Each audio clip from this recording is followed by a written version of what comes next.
Senhor, fica conosco e fala em o nome de Jesus. Nosso irmão Cristiano Marinho. Obrigado. Meus irmãos, quero saudar a todos com a paz do Senhor. Ufa! É só eu que fico incomodado, meus irmãos? Estou muito feliz de estar aqui nessa noite, né? Meu coração já se alegrou aqui no cantinho. E só Deus sabe como o meu coração ardia naquele momento ali. Pode se assentar, meus irmãos. Eu quero, antes de tudo, agradecer ao pastor Edson, que foi um instrumento na minha vida. Isso aí é só eu e Deus que sabe. Deus usou ele para aperfeiçoar o nosso ministério. E como eu creio que ele está fazendo isso aqui também.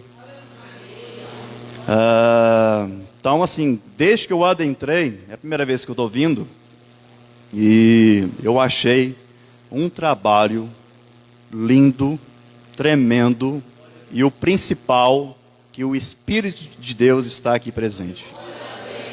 O que faz a diferença, meus irmãos, é o Espírito Santo no nosso meio. Sem ele não fazemos nada. É algo que eu aprendi nessa caminhada, né? Então eu quero agradecer a recepção ali, quando a gente entrou, todo o corpo de obreiro, né? E principalmente a família do pastor Edson, né? Abre comigo Evangelho de Lucas, no capítulo de número 24. A gente vai decorrer alguns versículos, do versículo 13 até o versículo 32.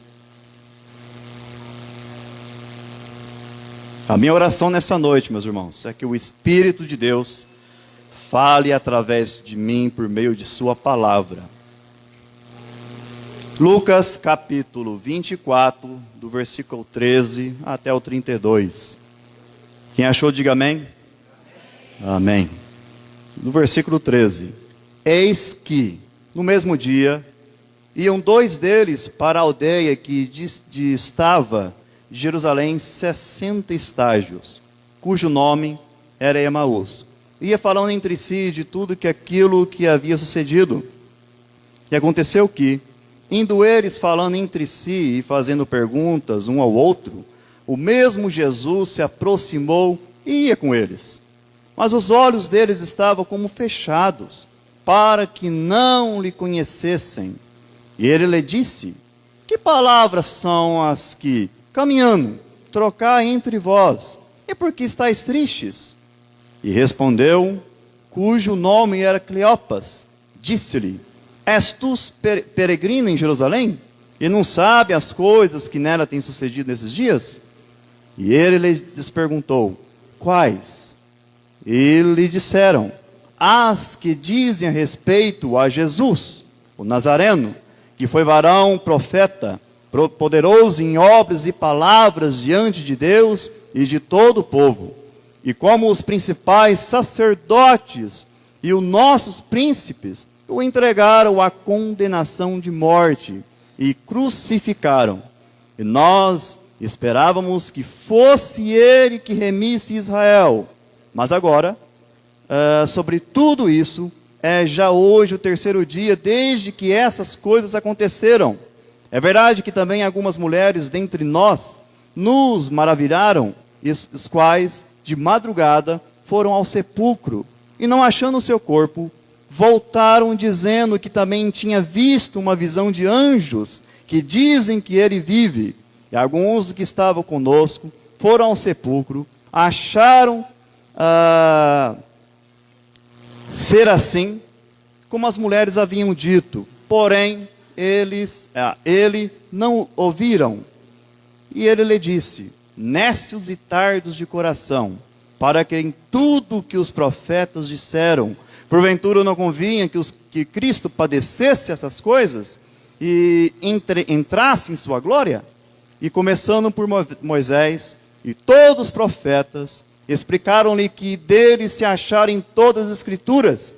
e chegaram à aldeia para que iam, eles fez como que ia mais longe, e eles constrangeram, dizendo: fica conosco, porque já é tarde, e já declinou o dia.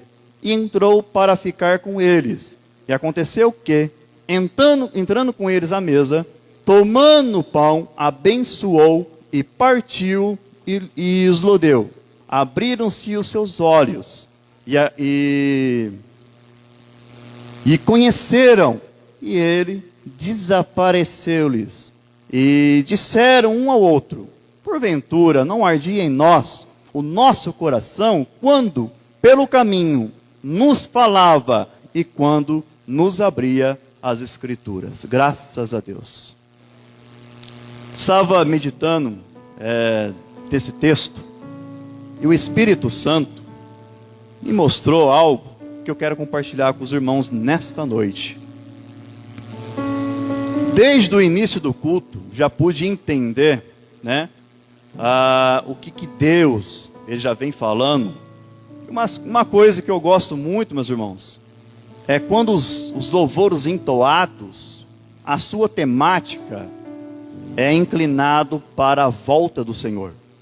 E graças a Deus, nessa noite eu vi isso aqui.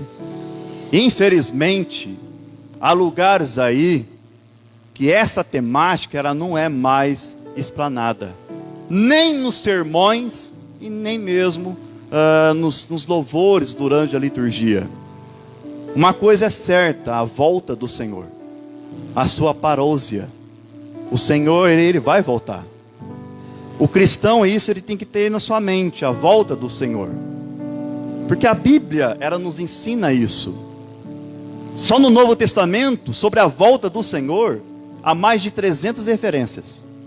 Nas epístolas paulinas, tem 50 referências. Como a gente não falar disso no nosso meio?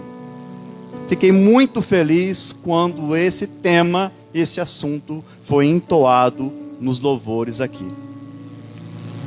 Diante desses textos, eu analiso 2 discípulos caminhando para Emaús. Estavam no caminho. E Jesus aparece para eles.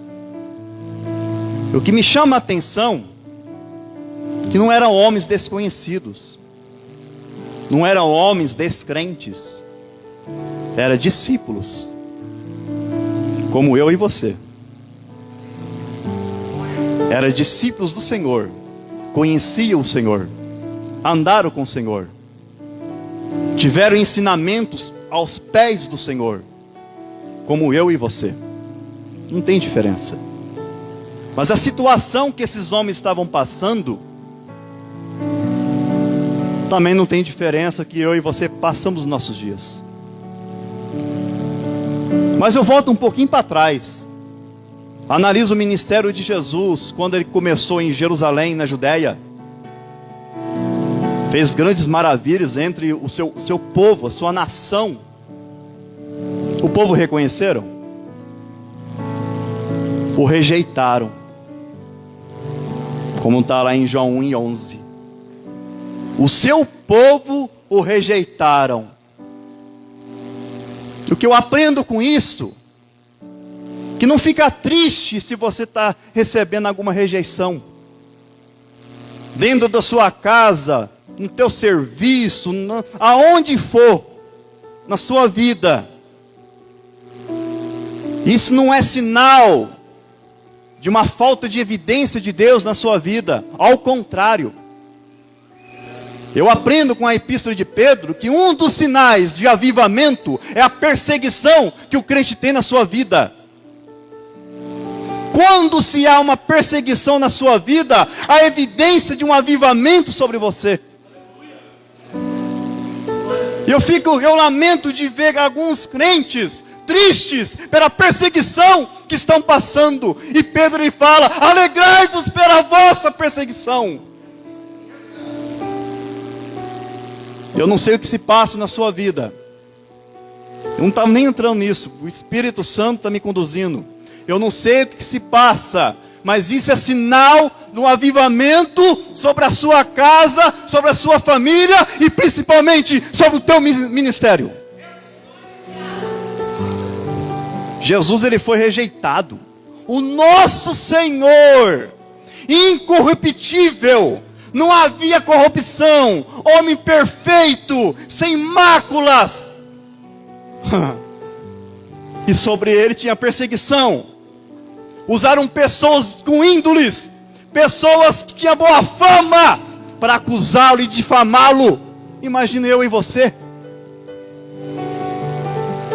Aleluia. Espírito Santo de Deus. Imagine eu e você. O que nosso Senhor nos ensina? No mundo tereis aflições, mas tem de bom ânimo. Isso Ele te promete. Tenha bom ânimo, pois eu venci o mundo. O que Ele faz? Ele sai da Judéia e caminha para o norte da Palestina. Passa por Samaria.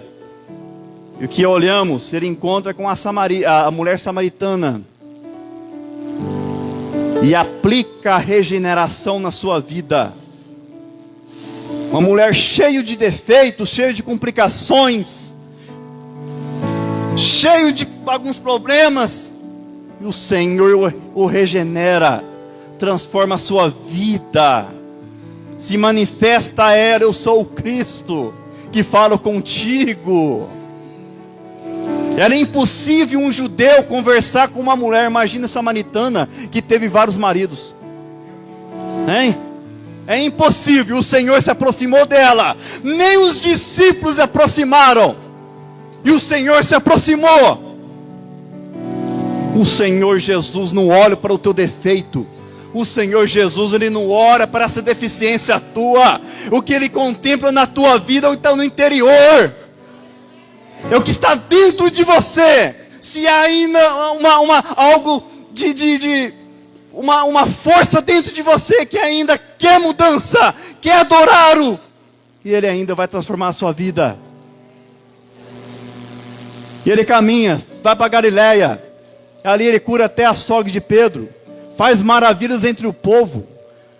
E a partir daí que Ele começa a juntar multidões. As pessoas começam a segui-lo. E Ele começa subindo, chega em Cafarnaum,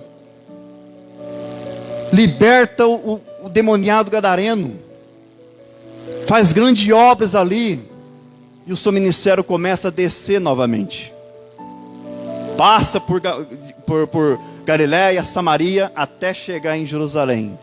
E cumpre-se o que a gente vê nas Escrituras, principalmente na visão veterotestamentária: a sua morte expiatória. O Senhor morre por mim e por você, para te dar salvação, para te dar mudança de vida, para te dar cura, para te dar vida. E Ele morre por isso. O seu sacrifício é eficaz nesse aspecto. Ele morreu por você. E se cumpriu. Morreu por você. Você pensa que você não é nada, que você pode ser um zero à esquerda, insignificante, mas para Jesus não. O seu sangue derramou por você. Aleluia. O seu sangue não foi em vão, teve valor por você.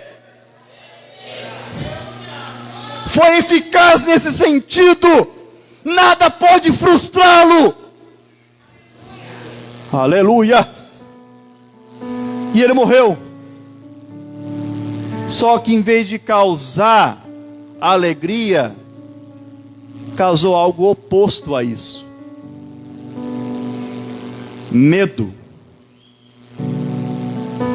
Todos viram a sua perseguição, a sua morte. E o que aconteceu com os discípulos? O que a gente vê aqui nos evangelhos? Após a morte de Jesus, o que aconteceu com os discípulos? Um foi para um canto, outro foi para outro, se dissiparam.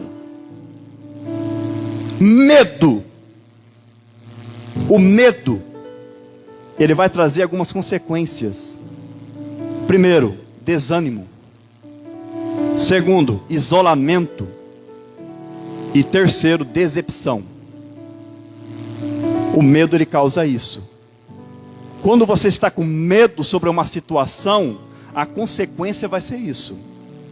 Desânimo, você já não tem ânimo.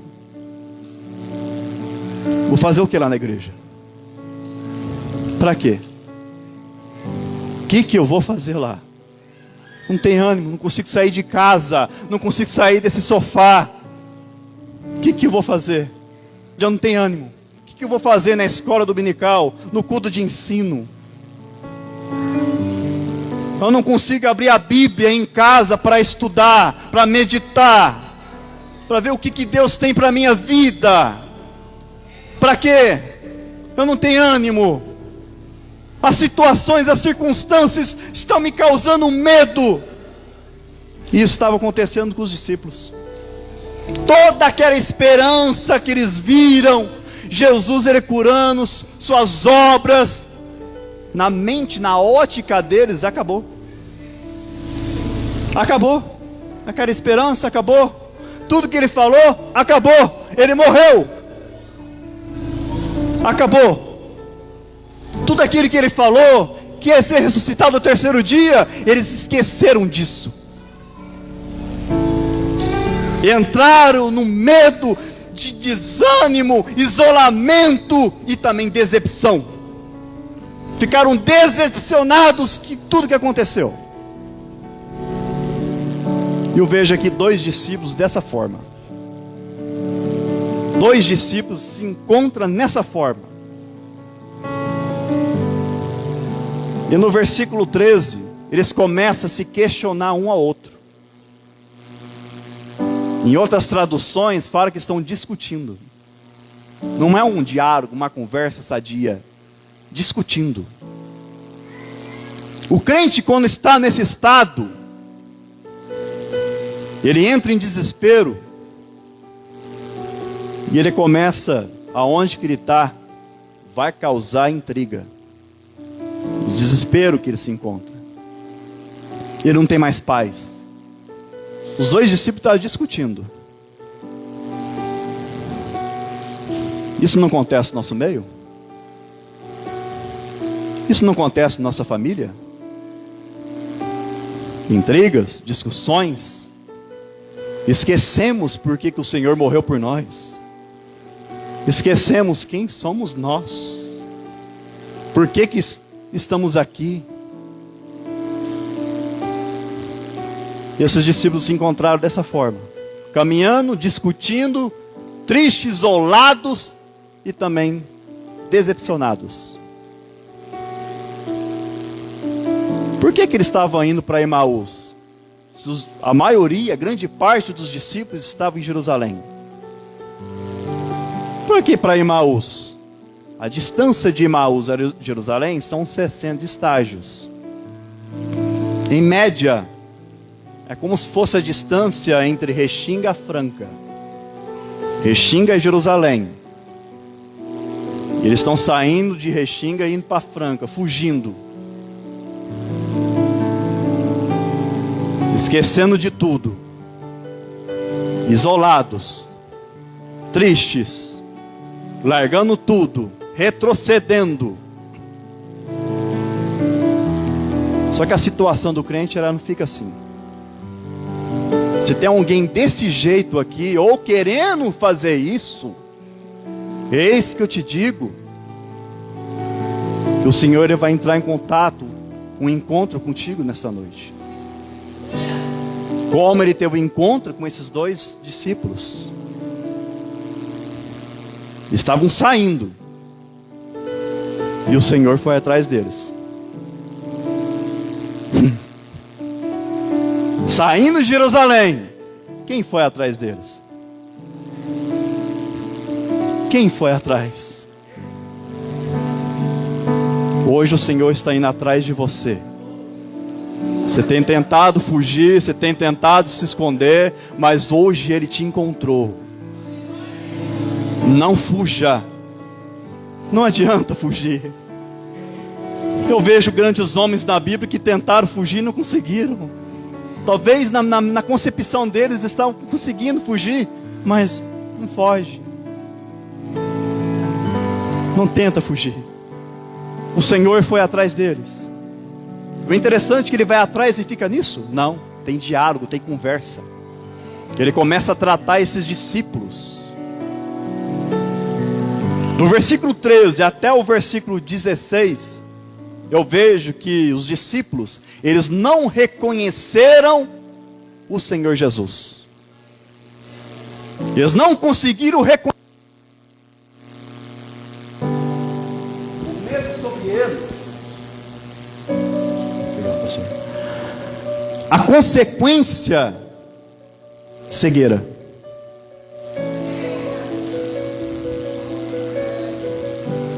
A decepção, o isolamento sobre eles, cegueira. Eles não conseguiram enxergar quem estava do lado deles. Alguns textos vão dizer que foram imputados a sua visão, né? Talvez o próprio Deus, dentro da sua soberania, fez isso, ou a circunstância da vida fez isso. A circunstância que eles estavam passando os cegaram. Não deixa que essa situação te cegue. Esteja focado em Cristo. O que Paulo nos ensina em Colossenses capítulo 3? Se vós estáis ressuscitado com Cristo, buscai as coisas que são de cima e não as coisas que são de baixo. Pensai nas coisas que são de cima, aonde Cristo está sentado à destra de Deus. Se já ressuscitados com Cristo, pensai nas coisas de cima, meu irmão. Pensai nas coisas de cima e não nas coisas da terra. Esses discípulos estavam com suas mentes nas coisas terrenas, as coisas seculares da vida. O que tem de crente nessas circunstâncias, olhando para a vida secular, e esquece que ele é cidadão do céu. Eu e você estamos aqui de uma maneira passageira, somos peregrinos, como Abraão foi. Não se esqueça disso.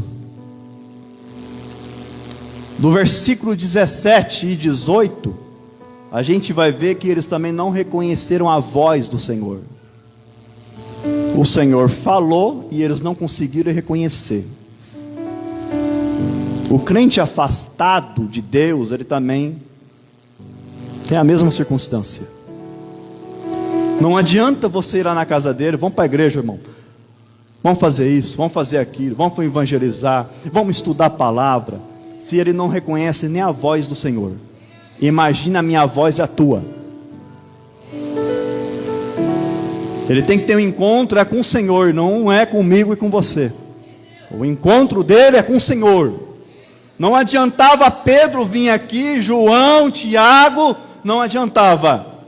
Quem foi é o próprio Senhor. Ele que foi tratar com esses homens. Eles não reconheceram a voz do Senhor. Quem conhece a voz do Senhor aqui? Aleluias, aleluias. Eu lembro de Paulo, a caminho de Damasco, com sede de sangue, perseguiu os cristãos. Teve um encontro com o Senhor. O Senhor aparece para ele: Saulo, Saulo, por que me persegues? Quais foram as primeiras palavras de Paulo? Quem é Senhor? A palavra Senhor que Paulo utilizaria, Kyros, no hebraico, significa Senhor soberano. Naquele momento Paulo reconheceu quem era o seu Senhor. Naquele momento Paulo, ele reconheceu o seu Senhor soberano. O cristão que conhece a voz do seu Senhor, ele não fica numa vida de circunstâncias que venham parar ele. Ele prossegue. Do versículo 19 ao versículo 24, a gente vai ver que os discípulos, esses dois discípulos, eles já estavam questionando a obra de ressurreição de Jesus. O que diz lá no finalzinho do versículo 24? Algumas mulheres foram lá e viu ele, mas viram, né? Ninguém mais viu. Questionando até a ressurreição de Jesus. Isso é grave, porque cristianismo sem ressurreição não é cristianismo. É uma das coisas que Paulo ensinou e os outros apóstolos também ensinaram. Ressurreição com cristianismo. Sem ressurreição não é cristianismo. A nossa esperança é que até os nossos corpos serão glorificados, serão transformados como o dele. Essa é a nossa esperança. Se isso não existir, ou for no sentido figurativo, espiritual, acaba tudo a nossa vida. O cristianismo se acaba. Eles estavam questionando até a ressurreição de Jesus. Mas será que ele ressuscitou mesmo? As mulheres foram lá, mãe. Sei. Cristão afastado de Deus começa a questionar a Deus coisas que estão evidências. Deus fazendo um milagre na vida dele, ele questiona. Deus manda alimento, Deus cuida dele e ele questiona. Deus dá emprego, ele questiona, esse emprego é ruim, salário está pouco ainda, eu tenho que ganhar mais. O Senhor dá um carro para ele e reclama, eu quero um Honda. O Senhor me deu aqui esse carro aqui, mas não dá. Aquilo ali anda mais, esse aqui não anda. Deus começa a dar as coisas, ele começa a questionar, faz milagre na vida dele, ele questiona. Até a maior obra, o maior milagre, que é a salvação, não há milagre maior do que esse. A obra de regeneração, ele começa a questionar: será que eu sou crente mesmo? Será que eu sou cristão mesmo? Será que eu sou escolhido mesmo? Até isso ele questiona. Aleluias.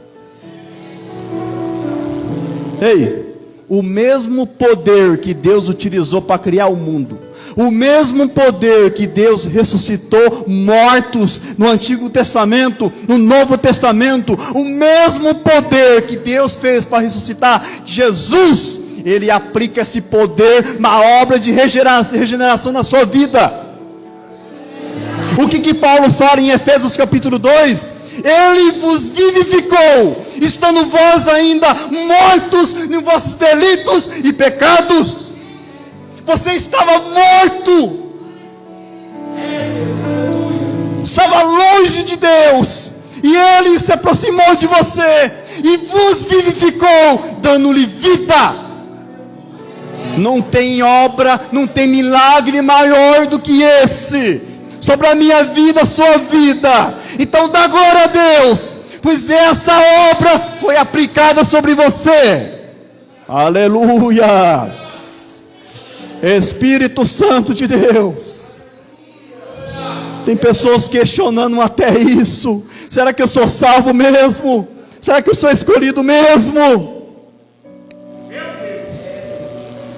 A palavra morto que Paulo utiliza é necros em grego, morto físico. Paulo utiliza esse termo no sentido literal, aplicando para o sentido espiritual, para você entender que estado você se encontrava, e agora você está em Cristo, a obra está sobre você, e você está salvo. Não questione a Deus. Ele te escolheu, Ele te salvou. Aleluia. Do versículo 25 ao 32, aí Jesus começa a tratar com ele. Ele trata com o que, irmãos? Palavras filosóficas? Ele trata com o que? Falácia? Autoajuda? Ele trata com isso aqui, ó, palavra, Sagradas Escrituras. O crente é tratado mediante a palavra. Em Atos capítulo 10, quando Pedro vai à casa de Cornélio e faz um sermão maravilhoso, no finalzinho do seu sermão, quando ele acaba de pregar, o que acontece? O Espírito Santo cai sobre a casa de Cornélio. Avivamento é por meio de sua palavra. Avivamento acontece por meio de palavra. Aleluias. Não foi antes, não foi no meio, mas foi depois. Depois da pregação, o Espírito Santo caiu sobre a casa de Cornélio. Ah, Senhor, derrama o teu Espírito sobre mim.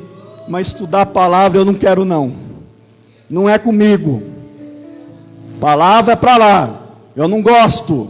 Que avivamento é esse? Que avivamento é esse? Que palavra não está sendo relacionada? Começa a ter intimidade com a palavra de Deus, e você vai ver a mudança que Deus vai fazer sobre você. Começa a aplicar isso na sua vida. Sente fome pela palavra, se alimente dela, e Deus vai mudar a sua vida. Dentro da visão apostólica, a visão patrística, o que aconteceu de avivamento por meio da palavra. O nosso movimento pentecostalismo clássico, por meio de palavra. Nossos fundadores pregavam palavra expositiva, palavra explicada, o povo entendia e tinha mudança de vida. Jesus trata eles com palavra. Pedro vai falar que a regeneração, mudança é por palavra. Desse trajeto de Jerusalém a Emaús, mais ou menos encaminhado a pé, demorou 1 hora e meia. Eles tiveram um seminário de graça com Cristo durante 1 hora e meia. O que diz? O Senhor começou a explanar as escrituras para eles. Desde Moisés e todos os profetas, ele não fará alguns profetas, todos os profetas apontaram para mim. Todos. Moisés e todos os profetas. Moisés escreveu que livro? Gênesis, capítulo 3 e 15. Vai falar sobre a vitória triunfal de Jesus, a semente da mulher. Gênesis 49, apontando que Jesus viria da casa de Judá, o leão de Judá. Em Salmos 15, vai falar sobre a ressurreição do Senhor, que ele não ficaria na sepultura. Miqueias capítulo 5, vai falar até onde Jesus ia nascer, em Belém. Isaías capítulo 7, vai falar que o Senhor nasceria de uma virgem. Isaías 53, todos conhecem, a obra expiatória de Cristo. Jesus, ele falou todos esses textos para ele, eu creio, ou até mais outros textos, ele vem falando para eles, e foi tratando eles. Eles foram se lembrando de tudo aquilo que ele vinha falando, desde o início lá do ministério. De repente, começa a declinar o dia, vem a noite. Qual foi o pedido deles? Entra aqui na casa. Entra aqui. A noite chegou para você? Convide o Senhor para a sua casa. Talvez é muito bom, né? Quando está de dia, o Senhor do lado, né? Maravilhoso, glória. E quando chega a noite? Quando o Senhor parece que ele vai sair, convide ele nessa noite. Se a noite está chegando para você, convide ele a entrar na tua casa. Jesus entrou na casa, um partido pão. Quando ele desapareceu, os seus olhos se abriram. O partir do pão lembra do quê? Santa Ceia, comunhão com Cristo, organismo. Eles lembraram de tudo aquilo. Seus olhos se abriram. O que eles falam um para o outro? Bem, na verdade, que a gente vinha no caminho, eles falam da Escritura, viu? Falando da Escritura, nossos corações se ardiam. Aleluias. Aleluias. Meu coração está ardendo aqui nesse momento. Meu coração está ardendo por meio de sua palavra. Eu não sei como é que está o teu coração. Se o seu coração ainda faz muito tempo que não arde, nessa noite, peça para ele entrar na sua casa. Fala para ele entrar na sua casa. Se eu ficar um dia sem meu coração arder, a minha vida acaba. O cristão, ele tem que ter essa concepção. Coração ardendo constantemente. Aleluias. Fala para o Senhor entrar na sua casa nesta noite, para que o teu coração venha arder nesta noite. Com a permissão do meu pastor Edson, fique de pé, por gentileza.